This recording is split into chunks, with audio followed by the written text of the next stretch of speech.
just had an interesting experience in Dublin, Georgia. Noticed it was about to start raining and I needed gas soonish. So I pulled in to a gas station and lo and behold, the bottom dropped out right as I was pulling in. So I was like, well, okay, I'll just hang out here. And then some random guy comes up and started asking if I could look up a number for him. And I was like, okay, what's the number? It's like Georgia teen something. And so I Googled it and it came up with men's rehab for alcoholics. I was like, oh, okay. You know, right on, he's trying to do himself better.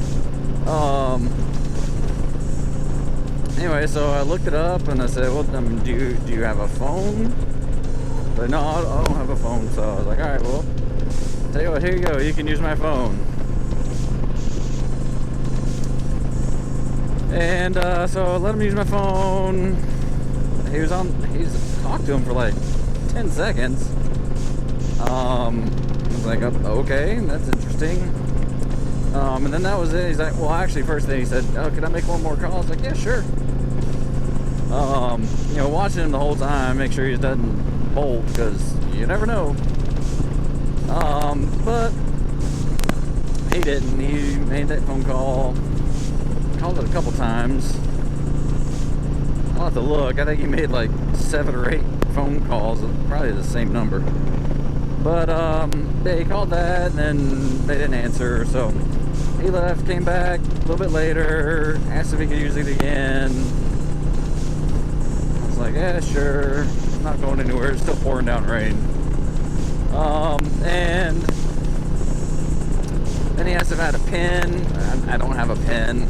Sorry. Then he asked if I had any cash he can get a drink. I don't. I mean, it's not a lie. I don't have any cash. And basically, I've got enough in my my account for gas. So I couldn't help him. You know, he wasn't asking for like food. He wasn't saying he was hungry or starving or, you know, any sob story. He just wanted a drink. I was like, well, I mean, I don't have anything. I'm sorry. But anyway, and then finally, the rain finally let up. I mean, it absolutely poured for about, I'd say 20 minutes. I'm just sitting there waiting and waiting and waiting and waiting.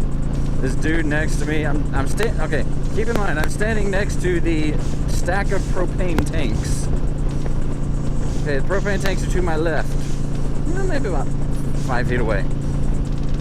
This guy comes and stands between me and the propane tanks and lights up a cigarette.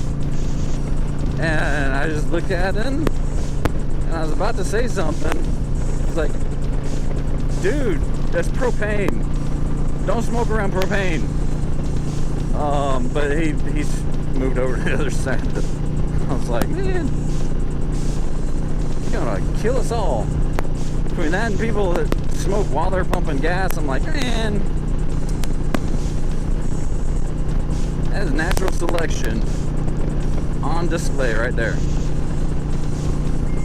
But anyway, so finally fueled up, back on the road. I get not even half a mile down the road, and the road's dry. It's like a line in the road. It's just nothing.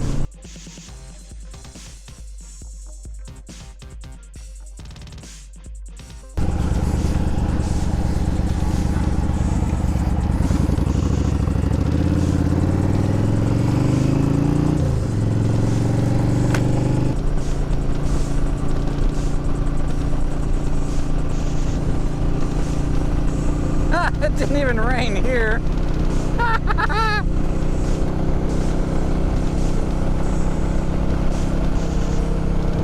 Man, it didn't even rain. So it just sucked it up for 2 minutes. I've been out of the rain. Oh my gosh. Oh well, nothing. So if I would have just sucked it up a little bit, gotten a little bit wet, I probably would have gotten soaked, but I've still got about, an hour and a half ride. I probably would have dried off by then. Except there's more rain over there, it looks like, so I'm probably gonna get wet by the end of the day. Anyway, yeah, it was so weird. It was like not even half a mile, completely dry roads, hadn't even rained. Kind of crazy. But anyway, the journey continues back home after the 4-H senior event of the year. Remember, be excellent to each other and party on. Tuba Billy signing out. Hey, look, it rained a little bit here. God be with you till we meet again.